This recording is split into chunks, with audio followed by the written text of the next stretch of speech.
ఇవాళ మనం బీరకాయ టమాటో పచ్చడి అలాగే చేయాలో చూద్దామండి. దాని గురించి చెప్పేసి నేను బీరకాయ పొట్టు తీస్తాం కదండి, పొట్టుని ఇలాగా కట్ చేసుకుని పక్కన పెట్టుకున్నానండి. అలాగే కొంచెం బీరకాయ ముక్కలు, దాంతోపాటు ఒక 2 మీడియం సైజ్ టమాటోలు, అలాగే ఒక మీడియం సైజ్ ఉల్లిపాయ తరుక్కుని పెట్టుకున్నానండి.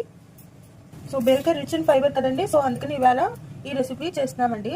స్టవ్ ఆన్ చేసుకుని పెనం పెట్టుకుని నూనె వేసుకోవాలండి. నూనె వేడెక్కాక ఏదైతే మొక్కలు ఉన్నాయో దీంట్లో వేసేసుకుని దీన్ని మనం మగ్గబెట్టుకోవాలండి. మా నాన్నగారికి పచ్చడి అంటే చాలా ఇష్టం అండి. కానీ అప్పుడు మాకు పెద్దగా తెలిసేది కదండి. మా అమ్మగారు చేసి పెట్టేవారండి పూర్వకాలంలో అనమాట అండి. ఎప్పటిది ఒక 70-80 ఏళ్ళ క్రిందటి మాట అనమాట అండి.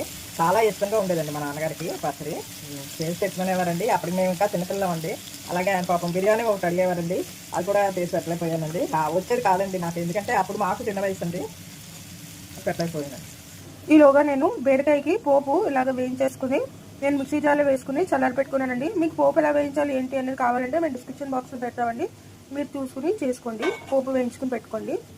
ఈ పోపులో శనగపప్పు 1 స్పూన్ అండి, మినపప్పు 1 స్పూను, ఆవాలు 1/2 స్పూన్ అండి, మెంతులు 1/2 స్పూన్ అండి, తర్వాత జీలకర్ర 1 స్పూన్ అండి, కొంచెం ఎండుమిర్చి అండి మీకు తగ్గట్టుగా, కొంచెం ఏమో ఎండుమిరపకాయలు అండి మీకు తగ్గట్టు ఎండుమిరపకాయలు కూడా వేసుకోవాలండి అందులో.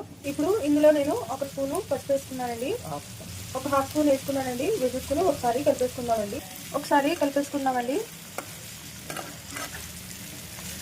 కడుపుని కొంచెం మూత పెట్టి మగ్గించేసుకోండి. మెత్తగా మగ్గాక అప్పుడు మళ్ళీ తీసుకుని పచ్చడి చేసేసుకోవడమేనండి, అంతేంటి. చూడండి ఇది అయిపోతుందండి, గమ్మును కూడా అయిపోతుందండి.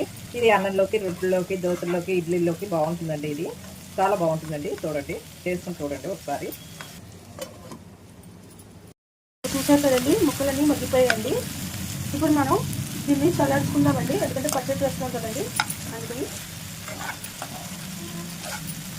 పోపు చల్లారిపోయింది, ఒకసారి ఈ పోపుని ఆడేసుకుందామండి. ఇలాగా కచ్చపచ్చగా ఆడుకోవాలండి పోపుని.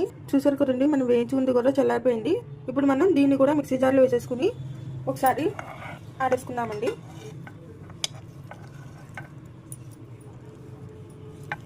అలాగే దీంట్లో మనం సరిపడినంత సాల్ట్ వేసుకుందామండి. ఇప్పుడు దీన్ని కూడా ఒకసారి మనం ఆడేసుకుందామండి. ఇదిగోండి మీ బీరకాయ టొమాటో రెసిపీ రెడీ అయిపోయిందండి. చాలా సింపుల్ రెసిపీ అండి. మీరు ఇంట్లో తప్పకుండా ట్రై చేసి ఎలా ఉంది ఏంటి అనేది మా కామెంట్ సెక్షన్లో పెట్టండి. ఇలాంటి మరిన్ని హెల్దీ రెసిపీస్ కోసం మా ఛానల్ని తప్పకుండా సబ్స్క్రైబ్ చేసుకుని ఉంచండి.